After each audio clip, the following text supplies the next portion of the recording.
Welcome to AHRA's Medical Imaging Matters, the podcast where we explore the trends, the challenges, and the fresh ideas that are shaping medical imaging management today. I'm Jason Newmark, the Executive Director for AHRA, and I am glad you're joining us. As we begin 2026, there really is no better time to address one of the most critical aspects of medical imaging management: access. When patients face long wait times, they seek care elsewhere. When referring providers and their staff encounter unnecessary barriers to coordinating care, they too look for alternatives. And when imaging teams are forced to operate within complex schedules, constantly shifting rules, and endless last-minute adjustments and squeeze-ins, burnout sets in, driving valued staff to look elsewhere as well. These facts bring us to today's question: how can imaging leaders reimagine access to diagnostic medical imaging services to better serve, support, and engage patients, providers, and their staff? To help answer this question, I'm joined by two experts who live this work every single day. Elyce Wolfgang is the System Director of Imaging Services for WellSpan Health in Pennsylvania, where she leads imaging teams across a 7-hospital network, driving improvements in workflow efficiency, access, and patient safety. Alex Pinto is a principal with ECG Management Consultants, and he brings more than 20 years of experience helping healthcare organizations rethink care delivery to meet the evolving needs of providers, staff, and patients. So together, they're going to share perspectives and insights as to what they're seeing on the ground, what's working, what's changing, and what imaging leaders and organizations are doing and should be considering to do to enhance access to diagnostic medical imaging services now and in the years ahead. I'm excited, so let's dive into the conversation. All right, gang, we're super excited for today. It's the first podcast of 2026. So Elyce and Alex, welcome to the AHRA podcast. Medical Imaging Matters. I'm super excited to have you guys here today. I love that we're going to be talking about access. Honestly, it's probably the most important piece of the puzzle, and it's filled with those folks at the front end who often say, well, I'm just a scheduler, right? Mm-hmm. And I always go back to them and say, you're just a scheduler. Without you, we don't do anything behind the scenes. So it's such an important part of our team, such an important part of our operations. It's how we differentiate ourselves in a market where, unfortunately, imaging gets more commoditized every day. And I'm just so excited to hear your thoughts. So to get started, why don't we just do some introductions to make sure people know who everybody is? Elyce, you want to go first? Sure. Thanks for having me. My name's Elyce Wolfgang, and I'm the Senior Director of Imaging for WellSpan Health in Pennsylvania. All right. I see you're nice and bundled. Nice little wintry. It's a little chilly here, so yeah. That's right. Well, now we'll go down south below the Mason-Dixon all the way down to Florida. Alex? Great to be with you guys. Yeah, thanks for having me, Jason. At least great to be with you. Alex Pinto, I'm a principal at ECG. We're a national healthcare-only consulting firm. I've been on the consulting side of healthcare for the last, better part of a decade now, actually. Part of that was in clinical and administrative leadership roles with health systems. I have a clinical background in rehab, sports medicine, and great to be with you to bring perspectives to access, something we all both try and manage, improve, and have to live ourselves as we navigate our own care. So always a good topic. Mm-hmm.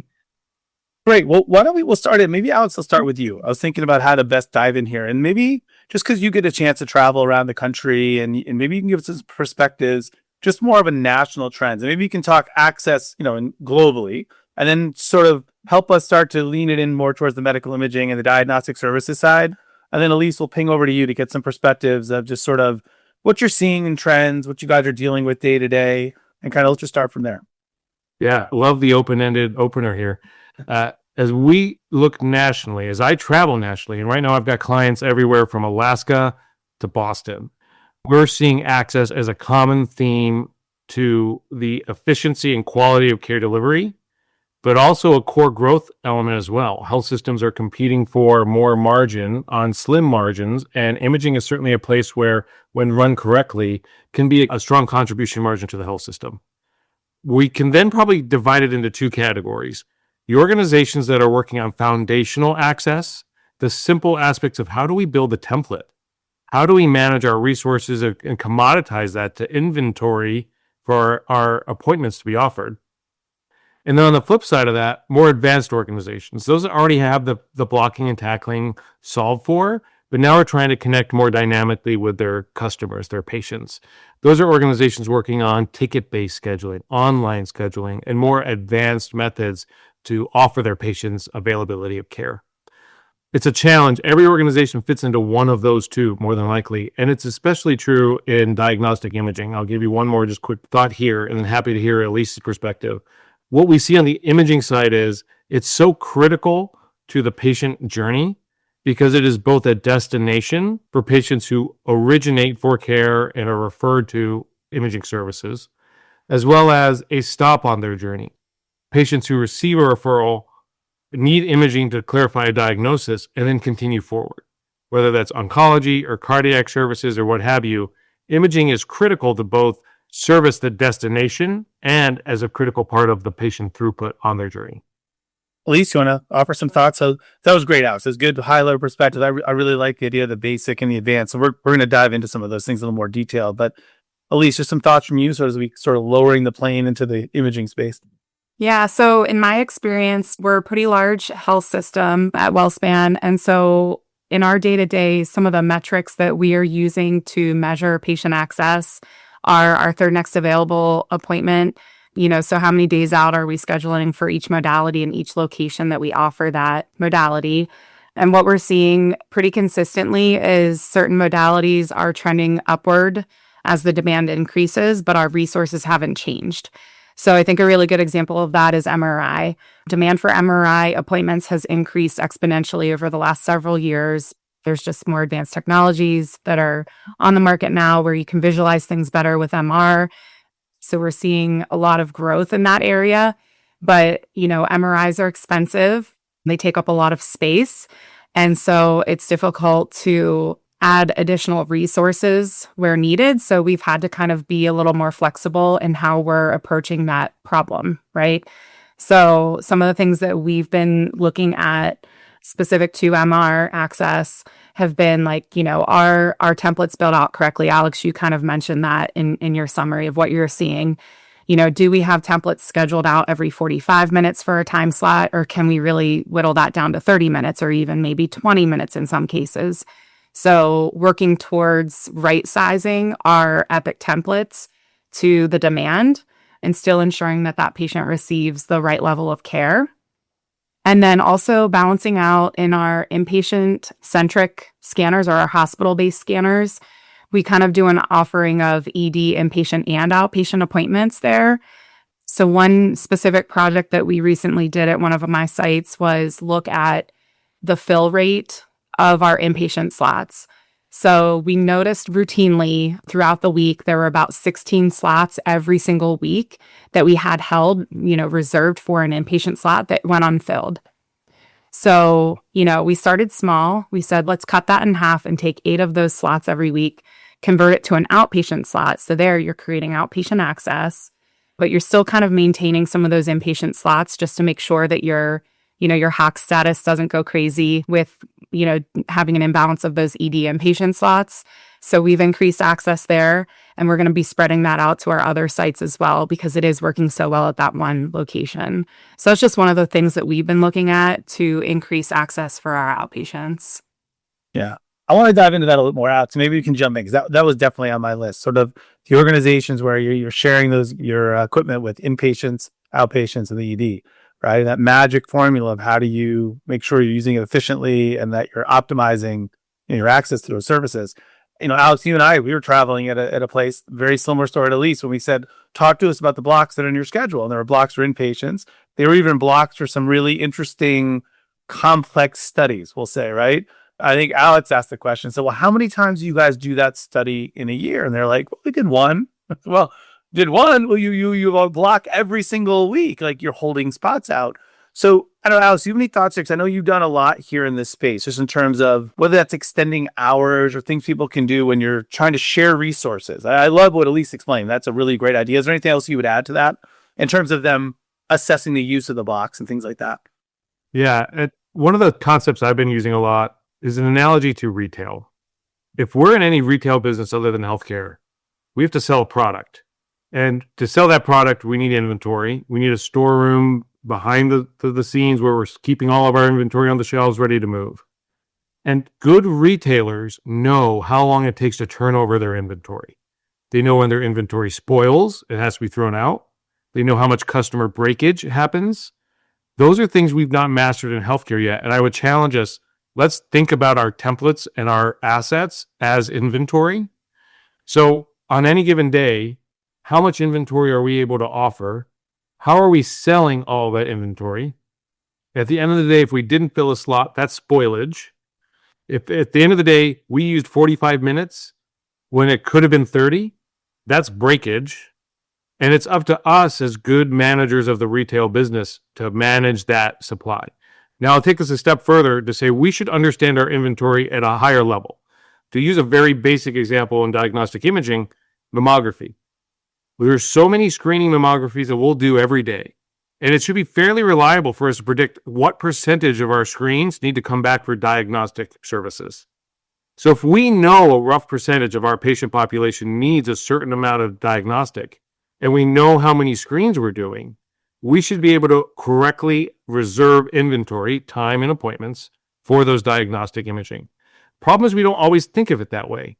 And then what happens is many health systems, and I've seen it happen, they'll overload themselves with screening mammographies. And then they don't reserve time on their templates, on their machines, or with their radiologists to interpret those diagnostics.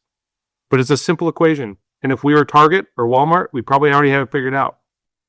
Right. So isn't it funny when you use screenings of the pressure you get is someone in administration or some broader says, oh my goodness, we're out how far for screenings? So the team's reaction is, well, we'll solve that problem. And it's like squeezing the balloon, right? So you solve this problem and you turn around and go, oh no, now we have no place for the diagnostics. So then you run back if the diagnostic, it's sort of to your point, those, getting back down to what I would say you said earlier, the foundational stuff that is sort of the basics, right? So maybe just the two of you, I'm curious because we can go in a lot of directions here. Like, are there things you guys do at a very basic level? Like, at least you started to talk about how you look at your templates and your things. Mm-hmm. I'm saying let's literally base it off that. Like foundationally, things that managers, leaders should be doing daily, right? Maybe just we start there, and then we'll talk about the more advanced things in a moment. I'm just curious because sometimes we go so fast that it's shiny and bright, we miss the basics. Without a foundation, we're not going anywhere, right? So there are things that you do, like you mentioned metrics. I'm curious, are there other metrics you're tracking? And then just some activities you do foundationally on a more, routine basis. Yeah, like I said before, one of our big metrics for the outpatient is the third next available. The other thing that we look at is our template utilization rate. That's a report that we've built internally in our EHR system. We use Epic. And that's where our target there is 85% utilization. And the reason we say 85% is because you still have to kind of allot for the no-shows, last-minute cancellations, things like that. Equipment, PMs. It's fickle, right? Yeah. So either scheduled PMs or, just if we're running our equipment 100% of the time, all of the time, we're going to have a larger failure rate on that equipment. So that 85% kind of gives us a little bit of wiggle room. So that's a metric that we look at. A lot of my sites, actually, we have like a tiered huddle process. And so a lot of times at those tiered huddles, they'll be reporting out, this piece of equipment is down today. This is how many patients we had to reschedule.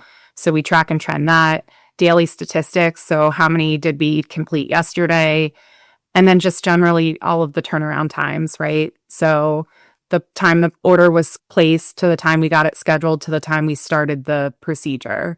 Those are the different types of QI metrics that we're always looking at. It's good.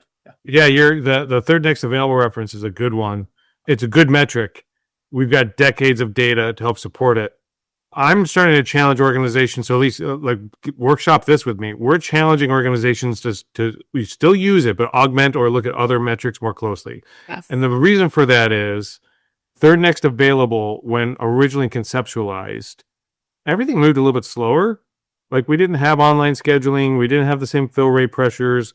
And that has made it a harder metric to actually calculate reliably today. What we've started to work with systems to look at, and you may already be doing something similar to this, we call it lag, scheduling lag, and then appointment lag. And the scheduling lag piece is from the time the order was placed, and this is really more of an outpatient metric. When was the order placed to how many days later did we call the patient to schedule their care? So if my orthopod ordered an MR of my knee and I left his office, that's probably going to go through an authorization, eligibility, revenue cycle process, and then someone's going to call me 5 days later. Well, that gives me 5 days of lag for scheduling. And then when they call the schedule, they might say, well, we'll get you in next Thursday. Well, today's Friday. That's 8 days away. So I've got 5 plus 8 is 13 days. That's how long I experienced to wait. And then you can average that across. It's useful to look at that, we think, with Third Next available to understand your supply as well as what your patient is actually experiencing. And in those 13 days, are they going to start calling around? Are they going to reach out to one of your competitors or a local retail imaging and ask, hey, when can you get me in? And will that competitor be able to beat that timeline? Another metric to be able to hold up next to it that I think gives a well-rounded view of your accessibility of services. You know what I really like about that? Elyce, I'm sorry to cut you off, but what I love about that is it's also showing that it's not only the medical imaging department's responsibility to work on access, right? So you just mentioned a variety of things that were up front there. You got scheduling department answering the phone or managing the referral coming in, the prior authorization piece and getting a hold of the patient piece. There's a lot that goes on before the patient comes to the department, right? So everybody's got to be in unison because you can do everything you want, at least to create accessibility. But if the front end isn't working, it's not going to work, right? Just like in the ED, when someone says, hey, I placed the order, they've been waiting for so long. Well, technologists go down and the patient is eating or they haven't started IVs or they're getting another exam. That happens, right? The techs go down, there is no patient because they're somewhere else. So there's a variety of other impact points. But I don't know, any thoughts on that? Is that where you were nodding? Yeah, no, I love that suggestion. I think in our organization, some of the strategies that we've put into place to decrease that lag time, I think are important to mention. Again, we use Epic as our EHR, so we have the ticket scheduling. Majority of our imaging appointments as an outpatient can be scheduled through MyChart.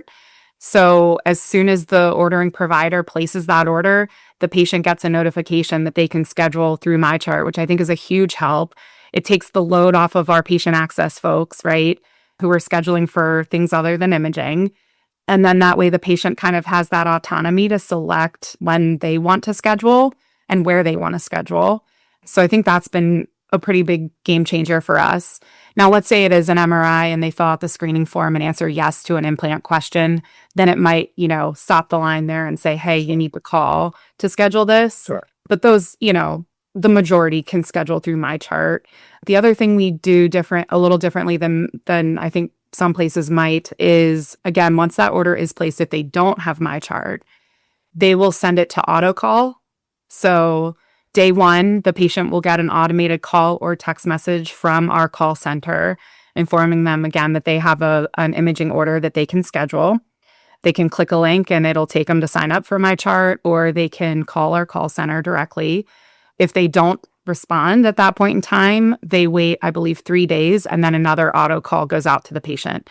So I think what we're finding too is once it goes to auto call to that third and final call, you've probably lost your patient at that point. You've either lost them to another organization or they, there are times where they decide they're just not going to go through with having that test done.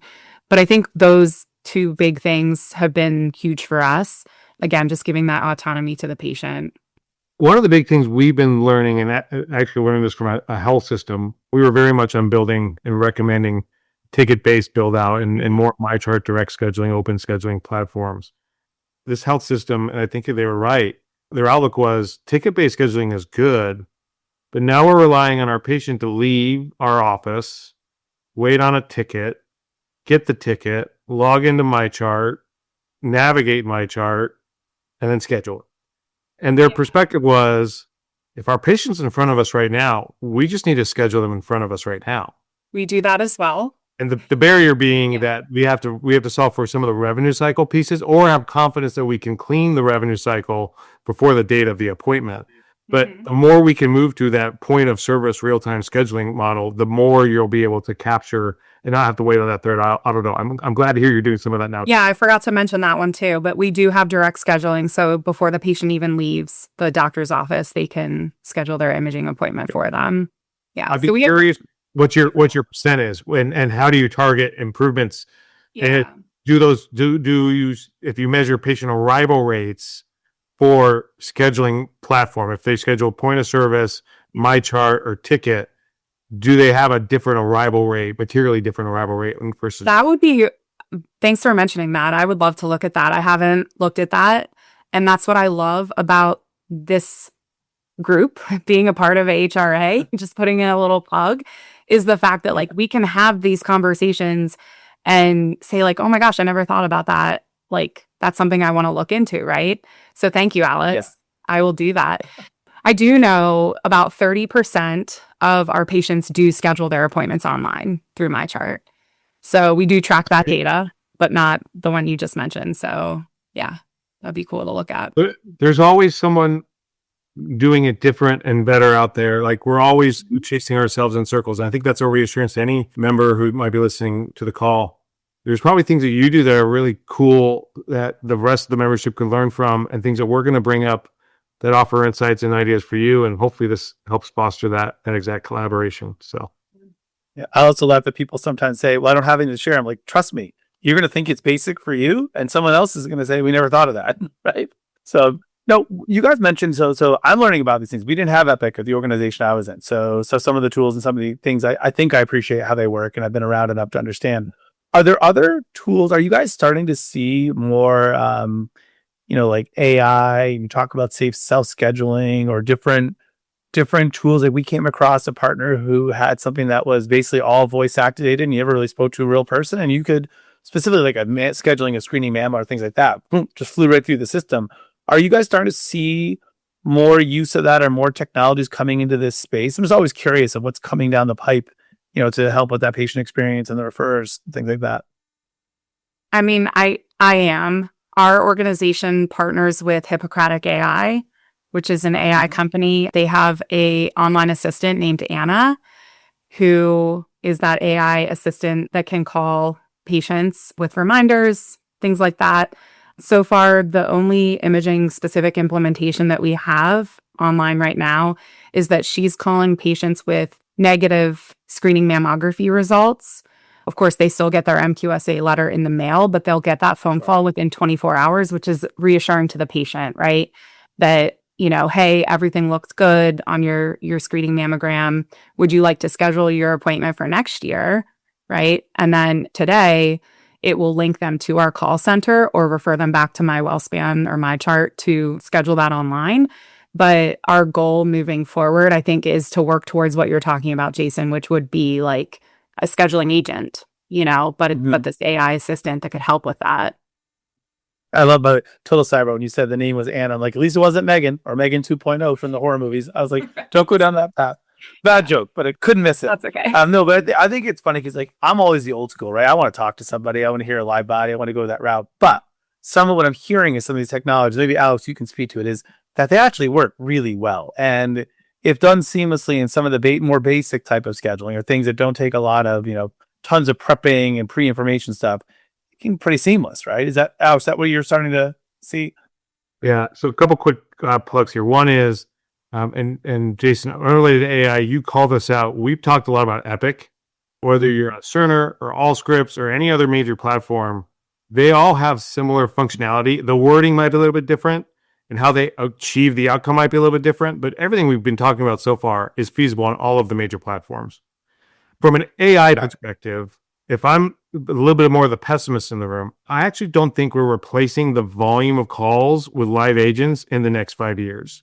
What we are doing through AI is improving the efficiency of the calls before they ever land with those agents. So we're getting a lot of AI support in the telephony platforms specific to call routing, but also it's starting to sense, is this consumer frustrated? Are they upset? Do they have an urgency? And that can help flag and improve the agent's interaction when they are finally routed. The other thing we're seeing is that it can collect certain information that, again, in Epic talk, Epic decision trees, we can feed information into the decision tree, which helps the guided scheduling process based on responses during the AI agent's interaction. We're also seeing some reduction in non-agent supported calls for simple tasks like cancellations without rescheduling. And when you're running a comprehensive contact center environment, that's a lot of calls you can eliminate just for those more routine tasks. When it comes down to more advanced scheduling, we may have a mini registration and some authorization steps to complete. They may be more dynamic. Would you like to go to the location closest to your home or closest to your office? We're going to still need live agents for the foreseeable future. But again, that's why push it to point of service, push it to MyChart, And most consumers can still self-service there as well. Yeah, makes sense. All right, well, let me ask you another one that comes up a lot. I see this on our forums and I hear a lot of conversation, and I know we try to look at this in my organization.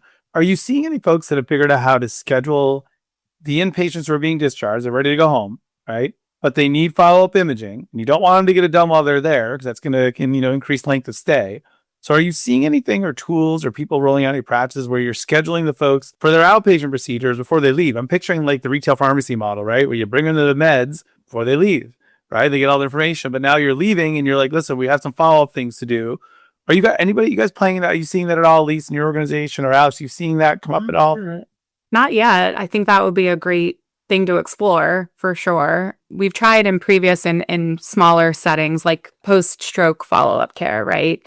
Patients here for a stroke in the inpatient setting, and we know they're going to need a follow-up MR, X weeks from discharge.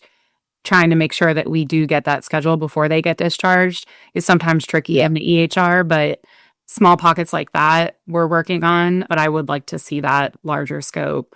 Large scale. Yeah. Health systems that are facing longer lengths of stays and hospitalists who are ordering services that may not be, again, this is, I'm just going to assume best intent here from the providers, but it may not be clinically necessary prior to discharge. But the concern is the patient may not get the scan otherwise. Often that concern comes from it's too hard to schedule and the wait times are too long. There's a lot of scans that can be done. I know where I was going. So you just circled back really well. Yeah. It's we know we need this. It shouldn't hold up discharge. But if the patient can't get in within the next 10 days, then, well, we were going to hold the discharge and make sure we do it here. The usual complexity, and this is, again, whether it's Cerner or Epic, other major systems, you have to specifically design the order to assign the interpretation from the radiologist back to another treating provider. So if you're within a service line, let's say cardiology, it's easy for a cardiac inpatient hospitalist to assign that back to their group, and some member of their group will then receive the radiologist report and be medically responsible for that care. That's right. After the discharge, yes. Yes. One of the other reasons we don't see that happen is because the hospitalists don't know how to assign the read back to a primary care physician or someone else. Either our system doesn't identify the primary care provider for that patient, the patient doesn't have one and they need one, or it's not an assignable order as they've designed it in Epic or otherwise. So one of the simple changes we can usually do with our IT informatics and our EHR teams is start to explore how do we assign that read to be redirected to another treating provider. And your state regulations may have other stipulations in how that's handled as well.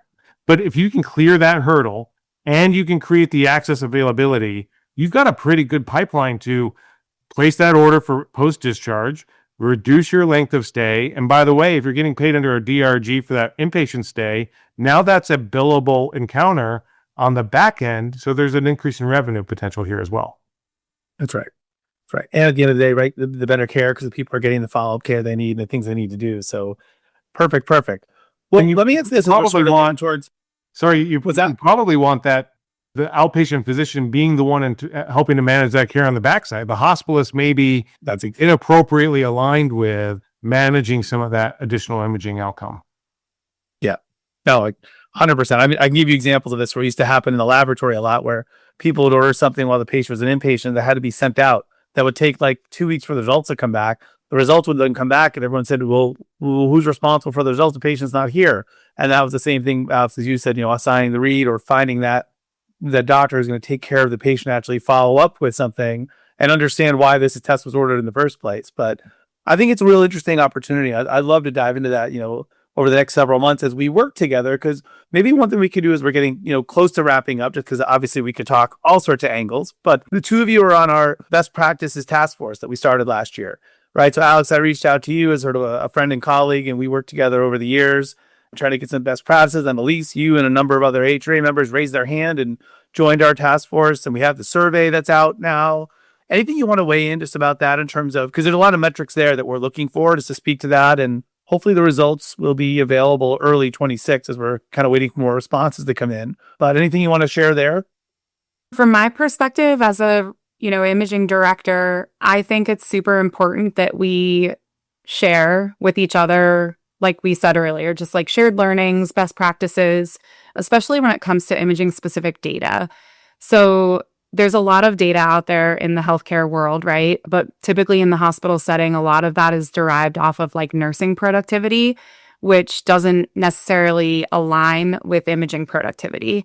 And so there are times where I have to kind of explain that to my executives or my leadership team, why we can't kind of wedge imaging into that nursing bucket, for example, because we are a little different and there's a different way that we manage our resources and retail therapy or whatever Alex referred to earlier, his analogy. I love that.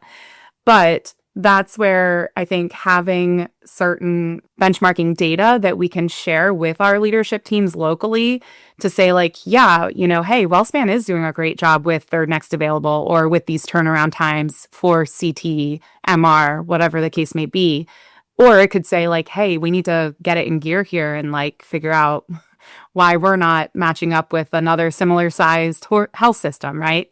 So I think it's really important to take the survey and then keep asking the right questions so that we can make each other better. Yeah, I agree. I like your reference to the nursing side of it. I think that's very true. One of the challenges I think most health systems are facing today, and most diagnostic imaging directors are challenged with, are their C-suite members who are receiving benchmarks from sources like Definitive or Vizient, which are creating a system-wide index across performance. And that system-wide index usually is built around core unit of service metrics, admissions, adjusted admissions, other similar points. When we start to break that apart, I think you can really customize and drive a stronger ROI within diagnostic imaging.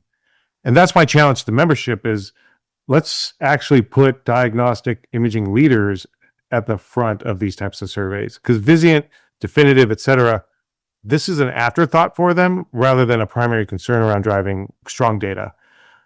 One of the points, client examples I would give you is the health system overall spotted that from Definitive sources, they were significantly overstaffed as they viewed it across all of their units of service. So they put in place tough position control processes and a general small reduction in their force to help bring their staffing costs down. When they did that, they applied the same adjustment factor across all of their departments. Many listeners of this probably lived through something similar to that at some point in their career. But it's often short-sighted because if we are driving strong margin through imaging services, we may actually have to extend more cost through longer hours, some shift differentials, some PRN staffing labor, because our fixed unit costs of our hard assets, our MRI, our CTs, which are like buying airplanes, right? They're $1 million investments sometimes. But then we're going to reduce our staff and reduce our available inventory on these multi-million-dollar investments on fixed assets. Doesn't make sense. If we can drive a strong margin, our margin might be slightly less as we extend hours, pay PRN, shift differentials. But if we look at it through the lens of driving maximum margin, then we're not going to reduce our staffing around MR, CT, et cetera. We're going to increase it. Even if it's got a slightly increased cost per hour per unit of service, we're still going to increase it because we can drive that positive margin. Yeah, I love it. And to loop it all back together, that positive margin comes from access, right? We create access so people can get to our services and utilize those services, as efficiently as possible. So, well, this is great. So as we wrap up then, I mean, I'll throw on a plug too. I really do hope that anybody's out there, members or non-members, if you're interested in participating in the benchmark survey, you can go to ahra.org and you can find a way to get a link. If you need a unique ID, you can send an email to the benchmarking email that's noted there. The better data we have and the more data we have, the better metrics and sort of trends we'll be able to identify and share. So I'm super excited about that. But as we wrap up, either one of you, maybe I'll give each of you like a moment just to sort of final thoughts on just sort of today's chat. I mean, obviously, many more to come on Access, but any final thoughts you have for folks? They sort of take a look at Access servers or things they can think about when they forge ahead in 2026 and launch into the year ahead? I think for me, my recommendation to those listening would be along the lines of what Alex referred to earlier, is that, whatever EHR you're utilizing at your organization, really push the envelope. So if you're not already doing these sorts of things like the ticket scheduling or, any of those items, then I would say try to push the envelope forward with your IT teams to get those in play, because they are capable. These systems obviously are very robust, but something that you can have built in, or, you can set it and forget it, right? That way you're not having to manually manage your templates or anything like that. So just anything you can do to automate any of this process, I highly recommend it. I'll just throw out a word of encouragement for everybody. We could spend a whole nother hour talking about access improvement related topics and go a lot more into detail around these things. But I want to acknowledge that most clinicians, radiology technologists, and the leaders around them are likely burnt out a little bit right now. Their health systems are asking them to deliver more with less. You're a pivotal part of the care process. And just be reassured that you're not alone in facing these challenges to grow volume on limited resources and with complex technologies behind it. Keep striving, identifying how you can drive process improvements locally, identify the advocates within your leadership team, and try and keep true to a diagnostic imaging benchmark. Find ways to improve. This challenger and access is true in medical group, physician enterprise, rehab, all parts of the organization. Also connect the dots there. There might be initiatives underway that are taking place in other parts of the organization that would benefit you in diagnostic imaging. And it's easier to connect the dots and piggyback onto existing work efforts. So otherwise, keep up the great work trying to improve access in your local markets. It's such a pivotal part of that care process. I love it. That was a good one. It leads me right to my final comment of back to what Elyce said earlier. This is what AHRA is all about, right? We're creating that community where people can ask these questions, commiserate together, but also share what's working, share things that didn't work, look for those best practices, and just create that community for that kind of interaction, which I think is going to drive better leadership, better access, better quality, retention, engagement, you name all the catchphrases as we go forward. So, I really appreciate you guys taking some time today, and I'm sure we'll do some follow-up. I know the listeners will hear you again when we start to get out and report out our results from the survey. And if people have questions, they can reach out to you via email. We'll post that in our summary for the podcast. But Elyce, you want to real quick your email? Sure. ewolfgang@wellspan.org. All right. And Alex? A Pinto, Pinto, just like the bean of the car, at ecgmc.com. All right. Perfect. Well, thanks a lot, folks. And here's to a great 2026. Cheers. Thanks.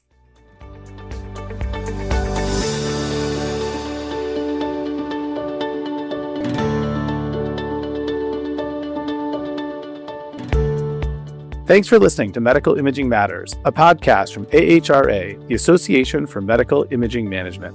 If you have enjoyed today's episode, please be sure to subscribe, rate, and review.